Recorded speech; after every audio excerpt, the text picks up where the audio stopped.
Hello dear student, क्या हाल चाल है।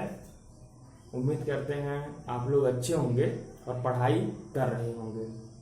तो स्टूडेंट, आज का जो हम लोगों का टॉपिक है, इस वीडियो में हम कोशिश करेंगे कि संधारित्र तक कवर करें। उसके पहले कुछ छोटे छोटे डिफिनेशन हैं, उसको पढ़ा जाए। इसके पहले आप लोग पढ़े भी होंगे इसको। जैसे पहला तो ये आता है कि चालक क्या होते हैं। ठीक है, पहला ये आता है कि चालक क्या है। ठीक है, कंडक्टर क्या होता है। तो हम लोग शुरू से ही पढ़ करके आए होते हैं कि चालक का मतलब ये होता है कि ऐसे पदार्थ जिनमें से वैद्युत धारा पूर्ण रूप से प्रवाहित हो सकती है, उसको चालक कहते हैं। ठीक है, यानी कि अगर ऐसा कोई भी पदार्थ हो जिसमें करंट आ रहा हो, उसको हम क्या कहते हैं? चालक कहते हैं। चालक में अगर देखा जाए तो जैसे लोहा हो गया, ठीक है, लोहा हो गया, एल्यूमिनियम हो गया, एल्यूमिनियम हो गया, तांबा हो गया आदि। ठीक है, ये कैसे हैं? ये सभी के सभी क्या होते हैं? चालक होते हैं। अच्छा, चालक ये आता है कि ये जो चालक होते हैं या वो क्यों उसमें से वैद्युत धारा क्यों प्रवाहित होता है? तो आपका आंसर होगा क्योंकि जितने भी चालक होते हैं उन सभी में मुक्त इलेक्ट्रॉन पाए जाते हैं। ये मुक्त इलेक्ट्रॉन चालक के एक सिरे से दूसरे सिरे तक जाते हैं, जिसके कारण वैद्युत धारा प्रवाहित होती है। ठीक है, ये यहां तक। दूसरा जो होता है वो क्या चीज होता है? दूसरा इसी का पार्ट जो आता है वो होता है अचालक। ठीक है, इसी को अचालक कहा जाता है, या इसी को आप कह सकते हैं विद्युत रोधी, या इसी को और कहा जा सकता है परावैद्युत। क्या कहा जा सकता है? परावैद्युत। ठीक है, ये तीन चीजें एक ही होते हैं कि अचालक, विद्युत रोधी या परावैद्युत। तो चालक का ठीक जो उल्टा होता है वो क्या होता है? अचालक होता है। तो अचालक क्या होंगे? अचालक ऐसे पदार्थ होते हैं जिनमें से वैद्युत धारा प्रवाहित नहीं किया जा सकता है, उसको हम क्या कहते हैं? अचालक कहते हैं। जैसे अगर मान लीजिए कि सूखी लकड़ी हो, ठीक है, क्या हो? सूखी लकड़ी हो, रबड़ हो, ठीक है, क्या हो? रबड़ हो, और कांच हो, अभ्रक है, ठीक है, अभ्रक एक पदार्थ होता है, अभ्रक आदि।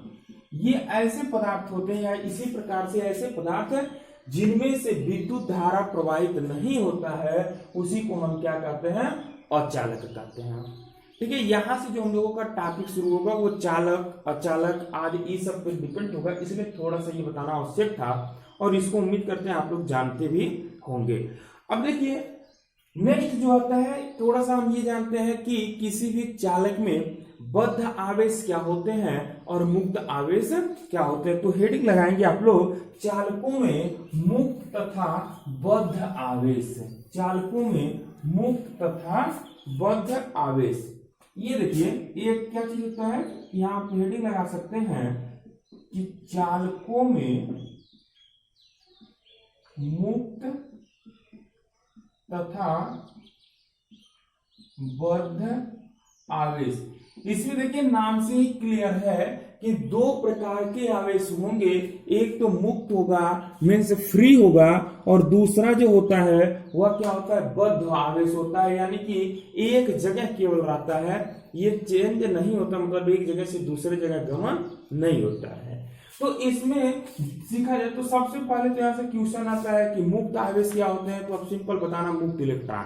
ठीक है, बद्ध आवेश क्या होते हैं? तो किसी परमाणु के नाभिक में जो प्रोटॉन होते हैं उसी को हम क्या कहते हैं? बद्ध आवेश कहते हैं। अब मुक्त आवेश का मतलब जो मुक्त इलेक्ट्रॉन होते हैं उसी को हम क्या कहते हैं? मुक्त आवेश कहते हैं। थोड़ा सा समझा जाए, हम लोग ये जानते हैं कि किसी भी परमाणु के नाभिक में प्रोटॉन और न्यूट्रॉन होता है, और इसके चारों तरफ विभिन्न कक्षाएं होती हैं जिसमें इलेक्ट्रॉन चक्कर लगाता है। इस तरीके से सभी कक्षाओं में इलेक्ट्रॉन क्या करता है? चक्कर लगाता है। जैसे अगर सोडियम की हम बात कर लें तो सोडियम में जो प्रोटॉनों की संख्या होता है वो कितना होता है, सोडियम में प्रोटॉनों की संख्या अगर देखा जाए तो ये होगा 11 और इलेक्ट्रॉनों की संख्या भी कितना होता है, 11 होता है। यानी कि इसमें 11 प्रोटॉन होंगे, 11 प्रोटॉन होंगे और इस तरीके से 11 इलेक्ट्रॉन का वितरण जो होता है वह क्या होता है, 2 8 8 1 होता है। यानी कि पहले कक्षा में कितने इलेक्ट्रॉन रहेंगे, 2, तो 1 इलेक्ट्रॉन 2 इलेक्ट्रॉन। दूसरे में कितने रहते हैं, 8, हम इसको ऐसे दिखा रहे हैं, ये इलेक्ट्रॉन है, दूसरे में 8, 1 2 3 4 5 6 7 और 8, और लास्ट वाले में कितने इलेक्ट्रॉन होते हैं, 1 इलेक्ट्रॉन होते हैं। ये जो हम बना रहे हैं इसको हम क्या बोलते हैं, इलेक्ट्रॉन है। अब हम ये जानते हैं कि इस प्रोटॉन के द्वारा इस इलेक्ट्रॉन पर इलेक्ट्रोस्टैटिक फोर्स लगेगा। प्रोटॉन धनावेशित मतलब एक आवेश हो गया, ये इलेक्ट्रॉन ऋणावेशित है, आवेश होगा, तो इनके बीच में फोर्स लगेगा, अट्रैक्शन फोर्स लगेगा। और हम ये जानते हैं कि जो अट्रैक्शन फोर्स यह होता है वह एंटी प्रोपोर्शनल होता है आर के, ठीक है, आर के वर्ग। ये आर क्या चीज होता है, तो दोनों आवेशों के बीच की दूरी होता है। जैसे जैसे ये आर का मान बढ़ता है वैसे वैसे एफ का मान कम होता है। तो जो इलेक्ट्रॉन इस नाभिक के नजदीक है उस पर तो इस नाभिक के द्वारा, इसके बाद जो इलेक्ट्रॉन है जैसे ई है, यहां से हम ये देख रहे हैं कि इस पर, इस इलेक्ट्रॉन पर, इसमें कि कितने हैं, 2 हैं, तो प्रोटॉन के कारण जो नजदीक वाला इलेक्ट्रॉन है नाभिक के, उस पर लगने वाला आकर्षण बल ज्यादा होगा। फिर क्या होगा कि उससे कम हो जाएगा जो तीसरे कक्षा में है, क्योंकि दूरी बढ़ रही है ना, ये इससे, इस नाभिक से दूरी बढ़ रही है। तो हम लास्ट में ये देखेंगे कि जब ये सबसे बाहरी कक्षा में आएगा तो दूरी और बढ़ गई, इसलिए जो सबसे लास्ट वाली कक्षा में इलेक्ट्रॉन है उस पर प्रोटॉन के द्वारा जो लगाया गया बल है वह क्या है, सबसे कम है, छीड़ बल। यानी कि किसी भी परमाणु के नाभिक में प्रोटॉन और न्यूट्रॉन होता है तथा सबसे बाहरी कक्षा में इलेक्ट्रॉन चक्कर लगाता है। सबसे बाहरी कक्षा वाले इलेक्ट्रॉन पर इस प्रोटॉन के द्वारा लगने वाला जो बल होता है वह छीड़ होता है। इसलिए किसी भी परमाणु के सबसे बाहरी कक्षा का जो इलेक्ट्रॉन होता है वह मुक्त रूप से गति करता है। इसीलिए इन सबसे बाहरी वाले कक्षा को में उपस्थित इलेक्ट्रॉन को हम मुक्त इलेक्ट्रॉन कहते हैं।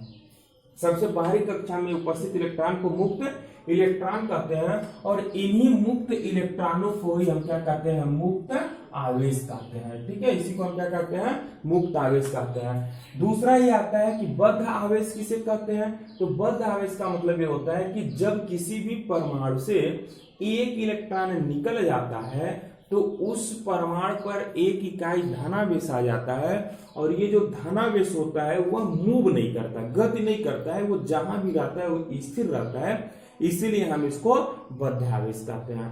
तो फाइनली आप ये जानेंगे कि किसी भी चालक में जो सबसे बाहरी कक्षा के इलेक्ट्रॉन होते हैं, वो मुक्त इलेक्ट्रॉन जो होते हैं उन्हीं को हम मुक्त आवेश कहते हैं, तथा उसके नाभिक में उपस्थित या उस चालक पे जो धनावेश आ जाते हैं उसी को हम क्या कहते हैं, बद्ध आवेश कहते हैं। ठीक है, तो इस प्रकार से चालकों में जो मुक्त इलेक्ट्रॉन है वो मुक्त आवेश है, जबकि धन आयन जो होते हैं वो बद्ध आवेश होते हैं। अच्छा, यहां से कुछ चीजें नोट करने वाली यह है कि जो जितने भी चालक होते हैं, ठीक है, जितने भी चालक होते हैं उनमें मुक्त इलेक्ट्रॉन पाया जाता है, इसीलिए चालकों से वैद्युत चालन आसानी से हो जाता है, अर्थात चालकों में वैद्युत धारा प्रवाहित होती है। जितने विद्युत रोधी होते हैं या परावैद्युत होते हैं उन सभी में मुक्त इलेक्ट्रॉन नहीं पाए जाते हैं, इसलिए जो अचालक होते हैं वो विद्युत रोधी होते हैं। ठीक है ना। एक चीज यहां से पूछा जाता है कि धातुओं में चालन किसके कारण होता है। ठीक है, ये बहुविकल्पी टाइप क्वेश्चंस में आता है कि धातुओं में चालन किसके कारण होता है, तो उसमें ऑप्शन में क्राइटेरिया रहेगा, उसमें आप बताएंगे धातुओं में चालन की प्रक्रिया मुक्त इलेक्ट्रॉनों के कारण होता है। ठीक है, किसके कारण होता है, मुक्त इलेक्ट्रॉनों के कारण होता है। अब नेक्स्ट आप लोग हेडिंग लगाएंगे वैद्युतीय धारिता या चालक की वैद्युतीय धारिता। हेडिंग लगाएंगे आप लोग चालक की वैद्युत धारिता, वैद्युत धारिता ये इंपॉर्टेंट है, ठीक है। चालक की वैद्युत धारिता क्या होता है, तो देखिए चालक की वैद्युत धारिता को समझने के लिए तो इसका फार्मूला होता है C बराबर Q अपान V। फाइनली हम लोग यही सीखेंगे कि C बराबर Q अपान V होता है। इसका डिफिनेशन बताएंगे तो बताया जाएगा कि किसी भी चालक को दिए गए आवेश तथा उसके सिरों पर उत्पन्न विभवांतर के अनुपात को वैद्युत धारिता कहते हैं। लेकिन अब आप समझे इसका थोड़ा कंसेप्ट हम समझें तो ये होता है कि सपोज कर लिया जाए कि यह चालक है, ठीक है। ये क्या है, एक चालक है, इस तरीके से एक चालक है, इसका नाम लिख ए बी हो गया। अब ये होता है कि इस चालक को हम जितना आवेश देंगे, ठीक है, इस चालक को जितना ज्यादा आवेश देंगे तो इसके सिरों पर जो विभव उत्पन्न होता है, भाई आप आवेश देते हैं तो विभव उत्पन्न होता है, तो जो विभव उत्पन्न होता है वह इस आवेश के क्या होता है, अनुक्रमानुपाती होता है। जितना ज्यादा आवेश आप देंगे उतना ज्यादा विभव भी उत्पन्न होगा। तो फाइनली ये हम देखते हैं, लिख सकते हैं आप लोग कि किसी चालक को दिया गया आवेश चालक के सिरों पर उत्पन्न विभव के अनुक्रमानुपाती होता है। अर्थात यदि किसी चालक को दिया गया आवेश Q तथा उसके सिरों पर उत्पन्न विभवांतर V है तो Q प्रोपोर्शनल V। हम जानते हैं कि जब हम प्रोपोर्शनल का चिन्ह हटाकर बराबर का चिन्ह लगाते हैं तो एक कांस्टेंट आता है, यहाँ जो कांस्टेंट आता है वो कैपिटल C आता है और ये V। ये जो C है, इसमें ये जो C है यानी कि Q बराबर क्या आ गया, CV। यह जो C है इसी को हम कहते हैं धारिता, या इसी को हम क्या कहते हैं, वैद्युत धारिता कहते हैं, ठीक है। यानी कि फाइनली अगर देखा जाए तो हम लिखेंगे C, या ऐसे लिख सकते हैं आप लोग, ऐसे लिखेंगे कि जहां C क्या चीज होता है, C एक अनुक्रमानुपाती नियतांक है, एक अनुक्रमानुपाती नियतांक है, इसे वैद्युत धारिता कहते हैं, इसे वैद्युत धारिता कहते हैं। यानी कि अगर वैद्युत धारिता का डिफिनेशन बताना है तो हम इसको ऐसे भी लिख सकते हैं कि C is equal Q upon V, ठीक है ना। C बराबर क्या हो जाएगा, Q अपान V। यहां से देखा C बराबर हो जाएगा Q और V नीचे आ जाएगा। यानी कि हम यहां से इसका डिफिनेशन लिख सकते हैं और आप लोग लिखें, इसका डिफिनेशन क्या हो जाएगा, C Q और V का अनुपात है। Q क्या है, चालक को दिया गया आवेश है, V क्या है, चालक के सिरों पर उत्पन्न विभवांतर है। तो हम यह कह सकते हैं कि अतः किसी भी चालक को दिए गए आवेश तथा चालक के सिरों पर उत्पन्न विभव के अनुपात को वैद्युत धारिता कहते हैं। आप लोग नोट कर लें, फिर से नोट कर लें, मैं बोल रहा हूं, आप लोग वीडियो को रोक कर भी नोट कर सकते हैं। क्या कि अतः देखिए इसका डिफिनेशन पूछा जा सकता है, इसका मात्रक, इसका बीमा और इससे रिलेटेड न्यूमेरिकल, इतने चीजों के लिए ये इंपॉर्टेंट होता है, ठीक है ना। फिर से इसका डिफिनेशन, अगर केवल डिफिनेशन आप पूछा जाता है तो आप लोग लिख सकते हैं, यहीं से डिफिनेशन बनाइए और लिखिए कि किसी चालक को दिए गए आवेश तथा उसके सिरों पर उत्पन्न विभवांतर के अनुपात को वैद्युत धारिता कहते हैं। अच्छा, फिर देखिए अगर ये पूछा जाए कि यह सदिश राशि होगा कि अदिश राशि होगा, ठीक है, ये पूछा जाए ये सदिश राशि है कि अदिश राशि है, तो यहां से देखिए ये Q क्या चीज होता है, अदिश राशि है। आवेश क्या होता है, अदिश राशि होता है। विभव भी क्या होता है, अदिश राशि होता है। तो जब हम किसी भी अदिश का भाग अदिश में करते हैं तो जो क्वांटिटीज हमको गेन होती है वो भी क्या होती है, अदिश राशि होती है। यानी कि आप यहाँ पर लिख सकते हैं कि जो वैद्युत धारिता C है वह कैसी राशि है, अदिश राशि है, ठीक है। यहाँ लिख सकते हैं ये कैसी राशि है, अदिश राशि है। फिर आता है कि अगर पूछा जाए कि इसका मात्रक क्या होगा, ठीक है, C का मात्रक क्या चीज होगा और बीमा, ठीक है ना।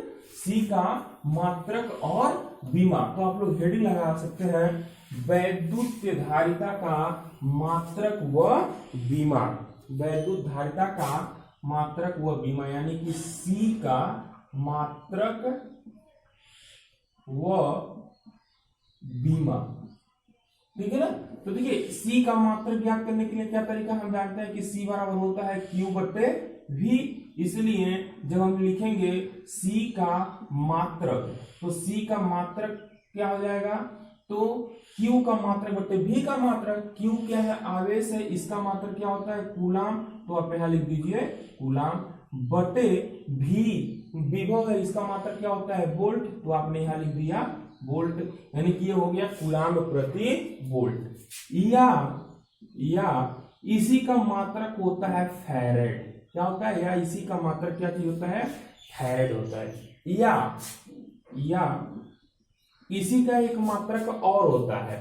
ठीक है, जैसे कभी कभी पूछ लिया जाता है कि वैद्युत धारिता का एमकेएस पद्धति में मात्रक है। ये क्वेश्चन पूछा गया है, वो विकल्पी टाइप क्वेश्चन में पूछा गया है। देखिए ये कूलाम प्रति वोल्ट, यहां से आपने मात्रक निकाला। फैरेड क्या होता है, SI मात्रक होता है, ठीक है ना, यहां से हमने निकाला। लेकिन एमकेएस पद्धति का मतलब क्या चीज होता है कि मीटर किलोग्राम सेकंड में अगर इस चीज को बदला जाए तो क्या होगा, कूलाम प्रति वोल्ट को या फैरेड को बदला जाए तो क्या होगा। या कभी कभी ये दे देगा 1 फैरेड बराबर होता है, तो 1 फैरेड 1 कूलाम प्रति वोल्ट के बराबर होगा। या एमकेएस पद्धति में क्या होगा, उसके लिए देखिए मैं आसान सा तरीका बताता हूं कि पहले आप इसका बीमा निकाल लीजिए। पहले क्या निकाल लेंगे हम लोग कि C का बीमा निकाल लीजिए। C का बीमा निकाल, जब बीमा हमको पता चल जाता है किसी भी राशि का यदि बीमा पता है तो उसका एमकेएस पद्धति में मात्रक निकालना आसान हो जाता है। तो यहां से देखिए बीमा, Q का बीमा बटे V का बीमा। तो Q का बीमा क्या चीज होता है, 80 होता है, और नीचे विभव है V, इसका बीमा क्या होगा, ML2 T/-3 A/-1 हो गया। सॉल्व कर दीजिए तो ये आपको मिलेगा M/-1, ये ऊपर जाएगा -1। L देखिए ऊपर L नहीं है, L एक जगह है, यानी कि L पर हो जाएगा -2। फिर T पर यहाँ देखिए -3 है, जब ये ऊपर जाएगा तो +3 बनेगा। और T पर यहाँ क्या है, 1 है, इसलिए इसका ऊपर जो 1 था और ये 3 मिला करके ये T पर पावर कितना हो जाएगा, 4 हो गया। एम्पियर देखिए A पर -1 है, जब यह ऊपर जाएगा तो A पर +1 बनेगा, और यहाँ A पहले से है, यानी कि A पर क्या हो जाएगा, 2 हो जाएगा। इस तरीके से आपने फाइनली C का बीमा भी निकाल लिया, M पर -1, L पर -2, T पर 4, A पर 2। अब इसको देखते हुए इसका मात्रक आप एमकेएस पद्धति में बता सकते हैं। क्या होगा, M का मतलब क्या चीज होता है, M है ना, मास होता है, यानी कि यह क्या चीज हो जाएगा, किग्रा। मास, M का मतलब मास, किग्रा, किग्रा पर कितना घात, -1। L का मतलब लेंथ होता है, इसका मात्रक मीटर, और मीटर पर कितना घात हो जाएगा, -2। या T का मतलब टाइम, टाइम का मात्रक क्या चीज होता है, सेकंड, सेकंड पर कितना घात हो जाएगा, 4 घात हो जाएगा। A का मतलब क्या होता है, एम्पियर, तो आप यहां लिखिए एम्पियर, और एम्पियर पर कितना घात होगा, तो 2 घात होगा। इस तरीके से आप देख रहे हैं कि जो वैद्युत धारिता का मात्रक होगा वो कूलाम प्रति वोल्ट होगा, या फैरेड होगा, या किग्रा पर -1, मीटर पर -2, सेकंड पर 4, एम्पियर पर 2 होगा। पूछा जाता है कि C का बीमा बताइए, तो C का बीमा निकालने का तरीका यह है, अगर याद करना चाहते हैं तो आप याद कीजिए। मैं बार बार बोलता हूं, फिजिक्स याद करने वाली चीज नहीं है। सही तो यह है कि कोई भी सब्जेक्ट आप रट करके मत पढ़िए, ठीक है ना। रटेंगे क्या होगा, आज बढ़िया से रट लिए, रट गए, ये तो याद हो तो हो जाएगा, लेकिन कल को आप भूल जाएंगे। इसलिए स्टूडेंट आप लोग ध्यान दें, क्या करना है आपको, कंसेप्ट सीखना है कि कैसे हम अपना, आप अपने से ट्रिक बनाइए, किसी की ट्रिक पर नहीं रहिए, आप अपने से ट्रिक बनाइए, कैसे हमको याद रहेगा, ठीक है ना। तो इस तरीके से आपको निकालने आता है, निकालिए। फिर यहां से देखिए बीमा भी आपको कक्षा 11 में ही पढ़ाया गया है कि कैसे निकाला जाएगा। अब हम नेक्स्ट बात करते हैं कि कभी कभी पूछता है कि एक, यहां से नोट भी कर सकते हैं आप लोग, नोट में क्या, कि ये जो 1 फैरेड होता है, 1 फैरेड जो होता है वो होता है 1 कूलाम प्रति वोल्ट के। ठीक है, 1 फैरेड बराबर क्या होता है, 1 कूलाम प्रति वोल्ट होता है ये। अच्छा, पूछा जाता है कि 1 फैरेड का परिभाषा बताइए। ठीक है, या कह देगा फैरेड का परिभाषा बताइए। क्या कह देगा, फैरेड का परिभाषा बताइए।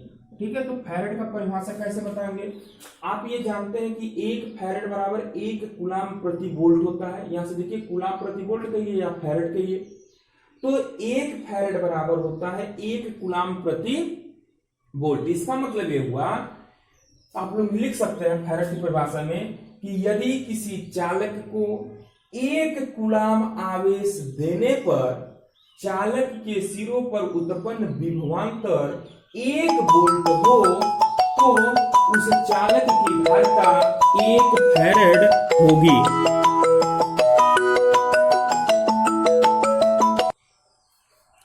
ठीक है ना, क्या होगा, 1 फैरेड होगी। मोबाइल में फोन आ जाने की वजह से कभी कभी डिस्टर्ब हो जाता है, तो उसको तो हमने फ्लाई मोड में डाल दिया, फ्लाई मोड में डालना भूल गया था। चलिए ठीक है, देखते हैं फैरेड का परिभाषा। मैं बता रहा था फैरेड की परिभाषा में क्या होगा कि यदि किसी, यहां से देखिए बस ये चीज आपको करने आना चाहिए, बाकी आप डिफिनेशन अपने से बता सकते हैं। यहां से हमने बताया कि कूलाम प्रति वोल्ट होता है या फैरेड होता है, यानी कि 1 फैरेड बराबर 1 कूलाम प्रति वोल्ट हो गया। अब यहां से डिफिनेशन बताएंगे तो आप बताएंगे कि यदि किसी चालक को 1 कूलाम आवेश देने पर चालक के सिरों पर उत्पन्न विभवांतर 1 वोल्ट हो तो उस चालक का धारिता कितना होगा, 1 फैरेड होगा। ठीक है ना।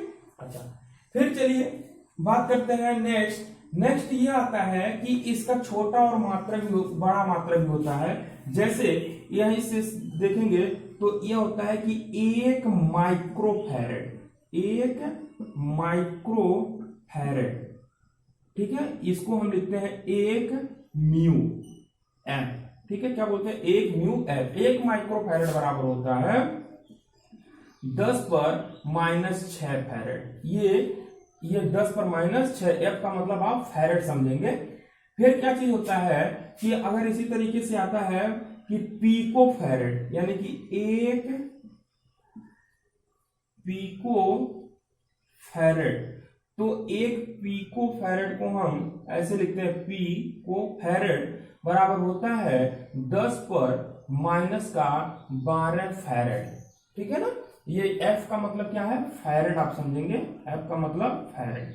तो ये सवाल लगा या न्यूमेरिकल सॉल्व करते समय इसका हम लोग यूज करेंगे, तो आप लोग इसको इतना नोट करें, फिर उसका से नेक्स्ट देखा जाए।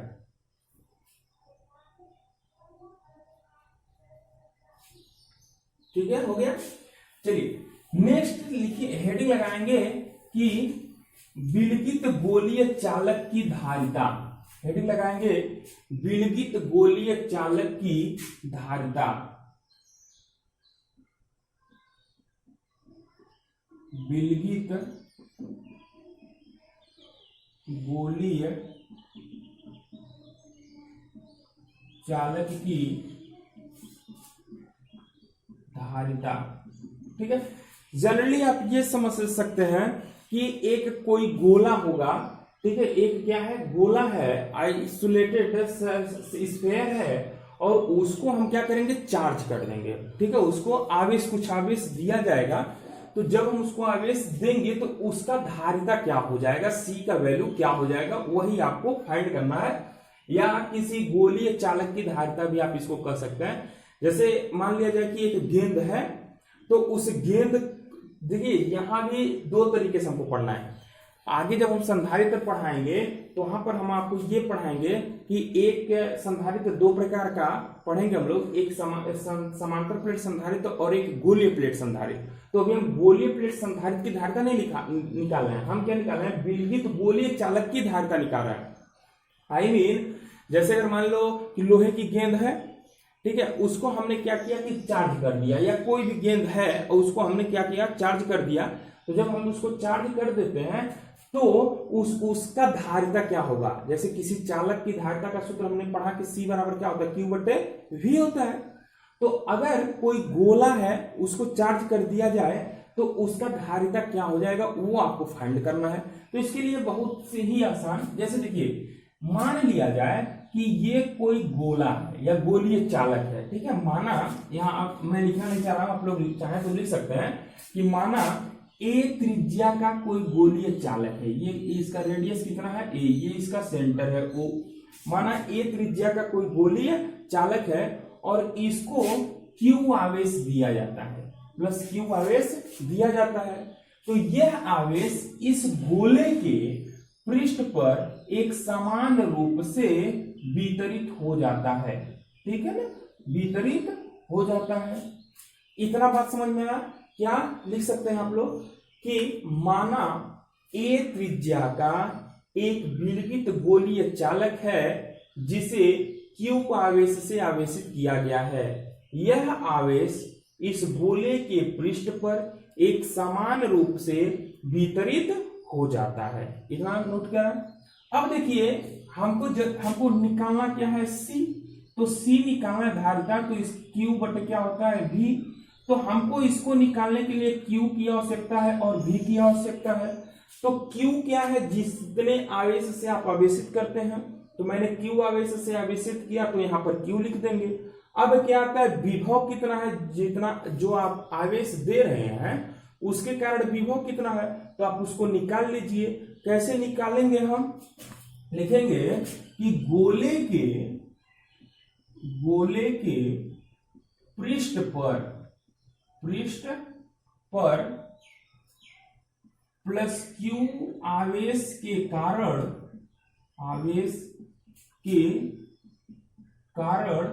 विभव निकाल लीजिए आप, ठीक है। विभव निकालेंगे तो यह कारण विभव, तो V इज इक्वल 1/4πε0 K हो जाएगा और ये हो जाएगा Q/A, ठीक है। ये क्या हो जाएगा Q/A हो जाएगा।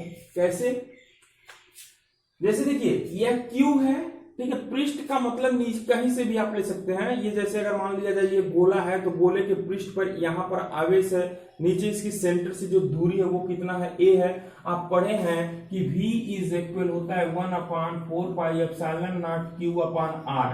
तो R क्या चीज होता है कि Q से R का डिस्टेंस होता है, और यहाँ जो हम डिस्टेंस लेंगे वह गोले का त्रिज्या ही हो जाएगा, क्योंकि गोले के पृष्ठ पर आप जब विभव निकाल रहे हैं तो गोले के जो पृष्ठ पर आप विभव निकालेंगे वही तो दूरी होगा, मतलब गोले के सेंटर से गोले के पृष्ठ तक की दूरी उसका त्रिज्या होता है। इसीलिए हमने R की जगह पर रेडियस यूज किया और प्लस क्यू आवेश से आपने इसको आवेशित किया है। अब देखिए भी हमको पता चल गया, आपको क्या लिखना है, लिखना है विभव धारिता की परिभाषा से, धारिता की परिभाषा से आप जानते हैं C बराबर क्या होता है Q/V। तो अब क्या कर दीजिए, आप लिख दीजिए V का मान रखने पर, तो V का मान रखिए, ये हो जाएगा C बराबर Q/V का वैल्यू आपने क्या निकाला है 1/4πε0 K, और ये क्या हो जाएगा Q/A। एक चीज और ध्यान देंगे, इसमें ये जो K है इसको हम क्या बोलते हैं, इसको बोलते हैं परावैद्युतांक, ठीक है। ये क्या है परावैद्युतांक, आगे तो नियतांक भी आप लोग लिख सकते हैं, नियतांक है, ठीक है। K को क्या बोलते हैं परावैद्युतांक, नियतांक बोलते हैं। यानी कि हम ये सपोज कर रहे हैं कि ये जो स्फीयर है वह किसी माध्यम में रखा गया है, ठीक है ना। स्फीयर जो है वह किसी के परावैद्युतांक वाले माध्यम में रखा गया है, तो उस कंडीशन में V बराबर 1/4πε0 K Q/R होता है। तो R की जगह यहाँ उसका रेडियस हो जाएगा A। बात समझ में आ रहा है ये K क्या है। जैसे इसको मान लिया, ऐसे मान लो कि कोई स्फीयर है उसको जल में रखे हो, ठीक है, ऐसे निर्वात में वाल में नहीं रखा गया, ठीक है, तेल में रखे हो, जल में रखे हो, या उसके अगल बगल कोई मीडियम है, माध्यम है, तो उस माध्यम का जो परावैद्युतांक है वो क्या है K है, तब विभव जो होता है वो इतना होता है, ठीक है ना। अब देखिए इसको सॉल्व करेंगे तो इस Q से ये वाला Q सॉल्व करेंगे तो ये टोटल ऊपर जाएगा, ये हो जाएगा 4πε0 K, और ये क्या चीज हो जाएगा A ऊपर चला जाएगा। यानी कि फाइनली आपने ये देखा कि किसी भी गोलीय चालक की जो धारिता होता है वो होता है 4 पाई एप्सिलॉन नॉट के ए, 4 पाई एप्सिलॉन नॉट के ए। सब जान रहे हैं आप, 4 पाई कांस्टेंट है, एप्सिलॉन 0 क्या चीज होता है, निर्वात की विद्युतशीलता होता है, के क्या होता है, परावैद्युतांक नियतांक है, और ए क्या चीज होता है, यह ए क्या चीज है, तो ए के बारे में अगर बात करें तो यह रेडियस होता है, ठीक है ना। अच्छा, अगर मान लिया जाए कि यह कोई माध्यम नहीं रखा गया, इसको आप समीकरण नंबर 1 मान लें, रीयूज इसका आएगा, ठीक है ना, आपका बस यही आंसर तो यही है। फिर आगे कुछ चीजें सीखा जाए, क्या कि अगर मान लिया जाए निर्वात या वायु के लिए, निर्वात या वायु के लिए, तो निर्वात या वायु के लिए हम जानते हैं कि के का वैल्यू कितना होता है, 1 होता है। निर्वात या वायु के लिए लगभग जो के का वैल्यू होता है वो समान होता है, और हम कितना लेते हैं, 1 लेते हैं। चलिए फिर इधर नेक्स्ट बात करते हैं, ठीक है। नोट भी आप लोग वीडियो को पॉज करके किया करें, या साथ में भी किया करें। देखिए निर्वात का वायु के बराबर 1 हो जाएगा, यानी कि निर्वात की धारिता अगर हम सी नॉट से प्रदर्शित कर दें तो सी नॉट बराबर क्या चीज हो जाएगा, 4 पाई एप्सिलॉन नॉट ए हो जाएगा, ठीक है। इसको आप समीकरण नंबर क्या मान सकते हैं, 2 मान लीजिए, ठीक। कैसे, जैसे के की जगह हमने क्या रख दिया, 1 रख दिया, तो के हट गया, या आ गया 4 पाई एप्सिलॉन नॉट ए आ गया। तो हम ये देख रहे हैं कि C बराबर 4 पाई एप्सिलॉन नॉट के ए, और यहां हम देख रहे हैं कि C not is equal 4 pi epsilon not a. यहां से ये वाला जो C है, ध्यान देंगे, ये जो C है यह क्या चीज है, माध्यम के लिए है, यानी कि जो गोला रखा गया वो किसी माध्यम में रखा गया है, और ये वाला जो C है वो क्या चीज है, यह जो है वो निर्वात के लिए है, यानी कि गोले के जो अगल बगल कोई माध्यम नहीं है, यानी कि उसको ऐसे बस वायु में रखा गया है, हवा में रखा गया है, ठीक है ना। उस कंडीशन में के का वैल्यू 1 होगा। यहां से एक चीज निकल करके आ रहा है कि अगर हम समीकरण नोट में आप लोग लिखते रहे, नोट में लिखें अच्छा रहेगा, ठीक है। नोट में पहला क्या कि समीकरण 1 भागा अगर आप 2 कर दें, ठीक है, तो हमको मिलेगा C अपॉन C नॉट, इधर C हो जाएगा, ये क्या हो जाएगा, C नॉट। ध्यान रहे C जो मैं लिख रहा हूं वह किसी माध्यम में धारिता है, और C नॉट क्या है कि निर्वात अथवा वायु में तो उसी चालक का धारिता है। तो इस C का जो वैल्यू इधर भी ऐसे भाग देंगे तो ये आएगा 4 पाई एप्सिलॉन नॉट के ए, और C ये कितना है, 4 पाई एप्सिलॉन नॉट ए, यानी कि C अपॉन C नॉट का जो वैल्यू मिलेगा, इससे ये टोटल कैंसिल, ए से ए कैंसिल, केवल क्या आ गया, के आ गया, ठीक है। ये आ गया C अपॉन C नॉट बराबर के, या इसी को आप ऐसे में लिख सकते हैं कि C इज इक्वल के C नॉट, ठीक है, ऐसे। अब पूछें ये बताओ कि C बड़ा है कि C नॉट बड़ा है, ठीक है, यानी कि उसी चालक का माध्यम में, ठीक है, ये क्या चीज है, यह है माध्यम में धारिता, ठीक है, और ये जो है यह क्या है, यह है निर्वात में धारिता उसी चालक का, ठीक है ना।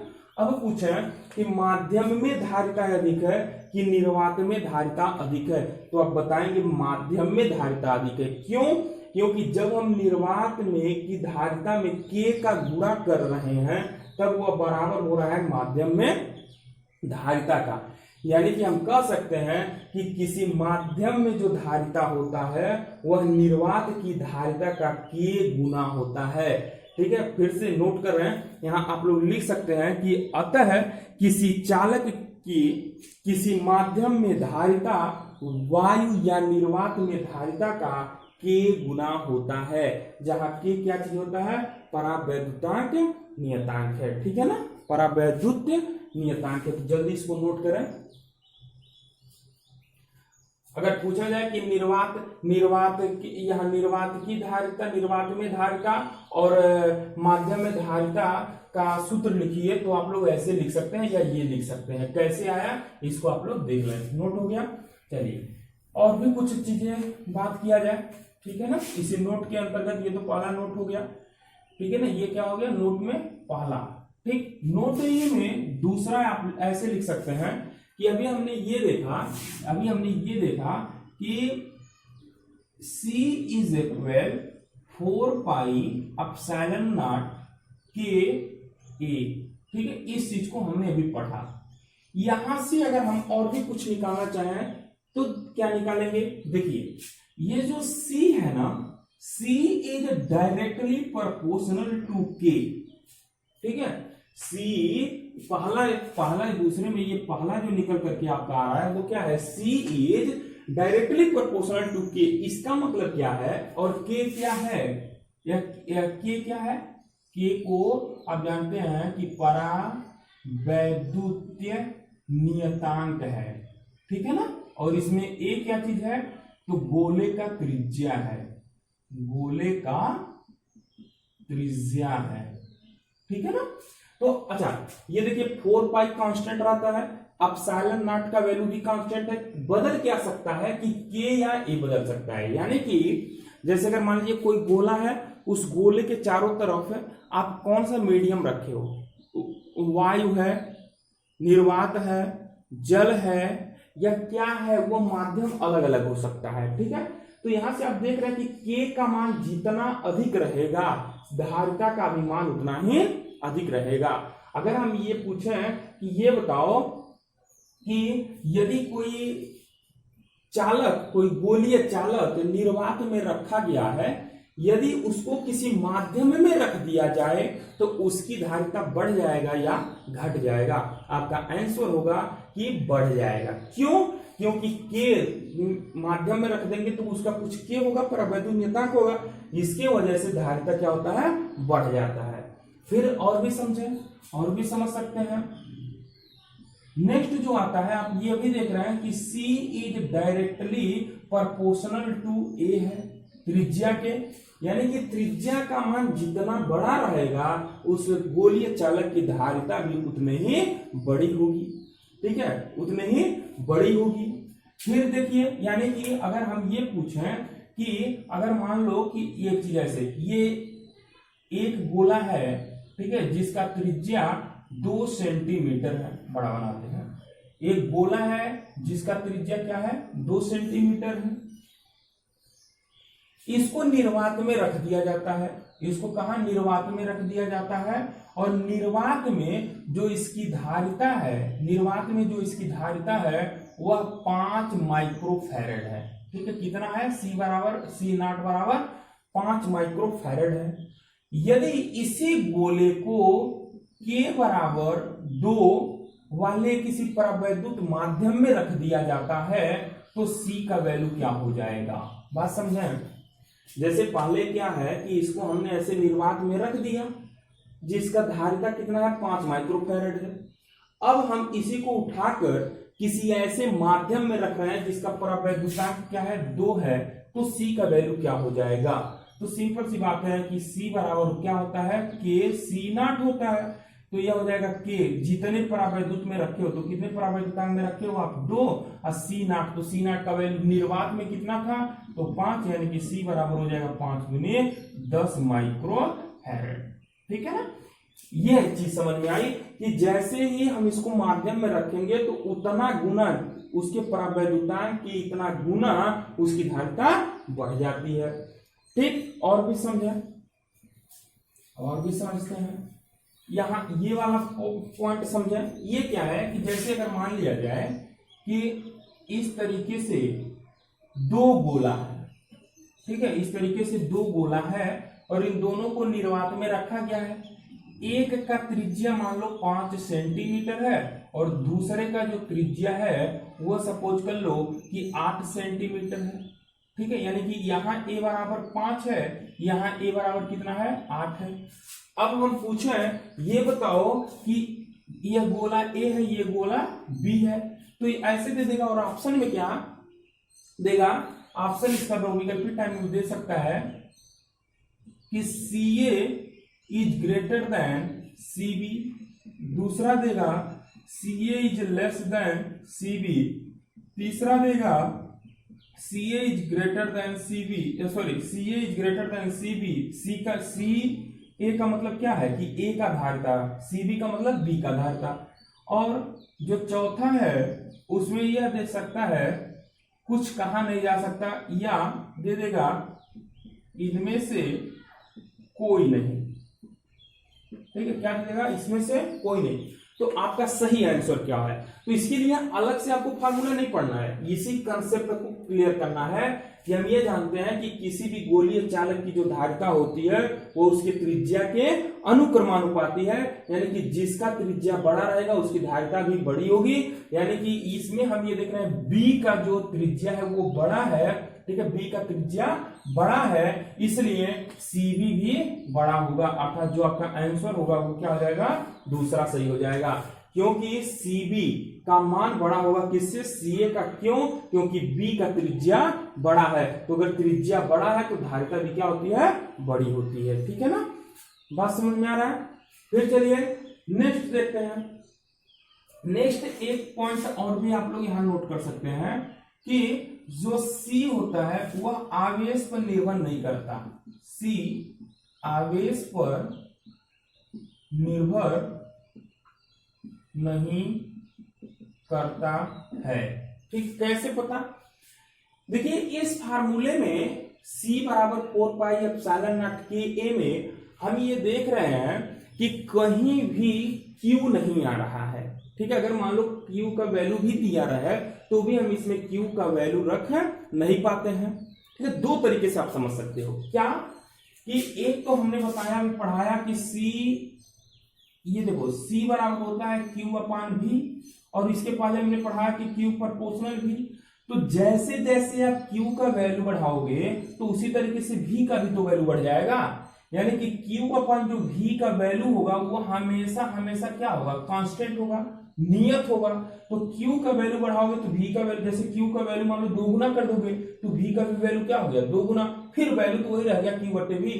इसलिए आवेश को बढ़ाने पर धारिता के मान पर कोई प्रभाव नहीं पड़ता है, अर्थात किसी भी चालक की जो धारिता होती है वह आवेश पर निर्भर नहीं करता है। अब देखिए इससे क्या क्वेश्चन आ सकता है, इससे रिलेटेड क्या क्वेश्चन आएगा, इससे रिलेटेड क्वेश्चन ये आएगा कि दो समान प्रकार के या समरूप गोले हैं जिनकी त्रिज्या 2 सेंटीमीटर है। जैसे इस तरीके से सपोज कर लिया जाए कि 2 सेंटीमीटर के ए और बी दो गोले हैं। ठीक है, आखिर क्या है कि ए और बी दो गोले हैं जिनका त्रिज्या क्या है, समान है। वैसे तो आप जानते हो जिसका त्रिज्या बड़ा उसकी धारिता भी बड़ी हो जाएगी, लेकिन मैं यहाँ इस पॉइंट को समझाने की कोशिश कर रहा हूं, समझें कि इन दोनों का क्या है, रेडियस सेम है। ठीक है ना, रेडियस सेम है। अब अगर मान लिया जाए कि हाँ, इस पर मान लो कि 10 कूलाम का आवेश दिया जाता है, यहाँ Q1 इसको 10 कूलाम का आवेश दे रहे हो, और यहाँ जो Q है वो मान लिया जाए 20 कूलाम का आवेश दिया जा रहा है। बात समझेंगे, इस ए वाले गोले को कितना कूलाम आवेश दिया गया, 10 कूलाम, बी वाले को 20 कूलाम आवेश दिया जाता है, और दोनों का रेडियस समान है, और दोनों एक ही माध्यम में रखे हुए हैं, या तो निर्वात में रखे हैं या किसी माध्यम में रखे गए हैं। तो आपको ये बताना है कि ए का धारिता अधिक होगा कि बी का धारिता अधिक होगा, ए का धारिता अधिक कि बी का धारिता अधिक होगा। तो आप यहां से देखें मैंने क्या बोला कि आवेश पर निर्भर नहीं करता, तो आवेश का मान चाहे जितना हो, चाहे कम हो किसी पर या किसी पर ज्यादा हो, आवेश से हमको कुछ लेना देना नहीं है। यानी कि इस कंडीशन में जब दोनों का रेडियस बराबर है, दोनों एक ही माध्यम में रखे गए हैं, इसलिए दोनों की धारिता क्या हो जाएगी, बराबर, भले ही इस पर आवेश कुछ भी हो। अर्थात इसका जो आंसर होगा वो आपका कौन सा सही हो जाएगा, तीसरा सही हो जाएगा, यानी कि CA बराबर CB हो जाएगा, यानी कि दोनों की धारिता क्या होगी, बराबर होगी। बात समझ में आ रहा है, क्योंकि यह आवेश पर डिपेंड नहीं करता, आवेश चाहे जितना दे दिया जाए। सबको बात समझ में आ रहा है? अच्छा, एक चीज चलिए और भी इसी पर आधारित एक और क्वेश्चन देखते हैं। ठीक है, एक और क्वेश्चन, ये कंसेप्ट क्वेश्चन है, ये सब कंपटीशन लायक क्वेश्चन होते हैं। ये देखिए मिटा दिए, ठीक है ना, ये सब देखिए कंपटीशन में बहुत ज्यादा IIT वगैरह की छोड़ दिया गया, उसमें तो कुछ लगाने में वाले भी सवाल होते हैं, लेकिन वैसे अगर देखा जाए तो इसी तरीके से आपसे जो जितने भी बहुविकल्पी टाइप होंगे आपसे कंसेप्ट वाले क्वेश्चन ही ऐसे पूछे जाते हैं, ज्यादा लगाने वाला नहीं पूछा जाता। एक और आता है, जैसे अगर मान लिया जाए कि एक गोला है, मतलब दोनों एक ही पदार्थ के हैं और दोनों का त्रिज्या भी सेम है, ठीक है, दोनों का त्रिज्या सेम है। सपोज कर लीजिए ये 4 सेंटीमीटर है तो दूसरे वाले का भी कितना है 4 सेंटीमीटर। ध्यान से 3-4 क्वेश्चन जो मैं बता रहा हूं ध्यान से पढ़ें, उसका नोट्स जरूर बना लें, ठीक है। अच्छा, कितने प्रकार से पूछा जा सकता है वो मैं बताने की कोशिश कर रहा हूं, ठीक ना। ये हो गया। अब देखिए क्या चीज आता है कि अगर मान लिया दोनों का त्रिज्या समान है, एक गोला ए है, एक गोला क्या है बी है। अब आता है कि इस पर कुछ भी आवेश मान लीजिए समान भी दे सकता है, डिफरेंस भी दे सकता है। चलो मान लिया जाए इसका जो है 10 कूलाम है क्यू बराबर, और इस पर जो है वो क्यू बराबर 25 कूलाम है, बहुत ज्यादा हो जा रहा है फिर, चलो 25 कूलाम है। इसके लिए जो के का वैल्यू है, के का वैल्यू 5 है, और इसके लिए जो के का वैल्यू है, इसके लिए जो के का वैल्यू है वो सपोज कर लो 3 है, ठीक है। इसके लिए के का वैल्यू क्या है 3 है। अब आपसे फिर वही क्वेश्चन, ठीक है, मतलब समझें कि यदि दो चालक ए और बी हैं, ए पर आवेश 10 कूलाम और बी पर आवेश 25 कूलाम है।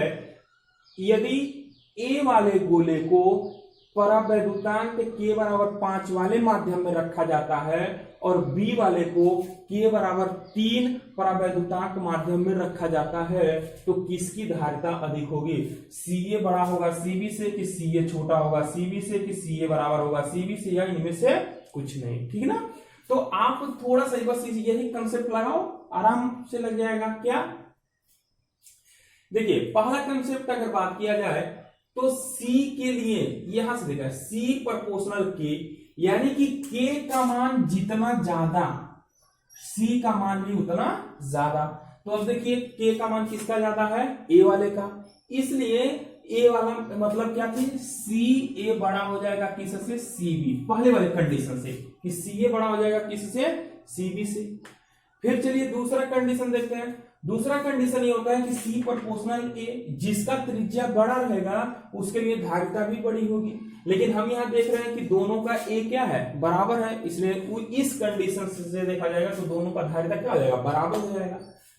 आवेश, तो आवेश इसका कितना है 10 माइक्रोकूलम, इसका 25 माइक्रोकूलम है। और तीसरा रूल हमारा ये बोलता है आवेश पर निर्भर ही नहीं करता, तो आवेश चाहे जितना हो उससे कोई मतलब नहीं है। यानी कि इसका सही केवल एक तरीका जो डिफाइन हो रहा है वो इससे है, और इसके अनुसार जिसके लिए के का मान ज्यादा होगा उसका सी का वैल्यू ज्यादा होगा। तो हम देख रहे हैं ए के लिए के का मान ज्यादा है, इसलिए धारिता ए का बड़ा होगा, अर्थात इसका जो सही आंसर होगा वो क्या हो जाएगा? C A is greater than C B, ठीक है, C A is greater than C B हो जाएगा, ठीक है। तो यहां तक पढ़ते रहिए, और कहीं से कोई प्रॉब्लम हो तो कमेंट बॉक्स में आप लोग कमेंट कर सकते हैं। घर पे पढ़ाई जरूर करें। कल हम लोग इसी से रिलेटेड ये पढ़ेंगे कि किसी भी आवेशित चालक की जो ऊर्जा होती है वो कितनी होती है, ठीक है। और भी इससे रिलेटेड जो भी न्यूमेरिकल्स हैं, आपके पास जो भी किताबें हों उससे न्यूमेरिकल्स लगाएं, उसके उदाहरण लगाएं, आपको जरूर समझ में आएगा, ठीक है। किताब को अपने से भी पढ़ें, ठीक है। आप पढ़ेंगे उसके बाद जब हमारा वीडियो देखेंगे तो ज्यादा समझ में आएगा, या हमारा वीडियो देखने के बाद भी अगर एक बार पढ़ते हैं तो आपको सही से समझ में आएगा कि मैं क्या कहाँ कहना चाह रहा हूँ। अगर कहीं कोई पॉइंट आपको नहीं समझ में आ रहा है, आप हिमसेल्फ स्टडी करेंगे जरूर समझ में आएगा, ठीक है। किसी के भरोसे आप लोग नहीं रहें, हिमसेल्फ स्टडी जरूर करें। और कहीं से कोई दिक्कत होता है तो कमेंट बॉक्स में आप लोग लिख सकते हैं। पढ़ाई करते रहें। धन्यवाद।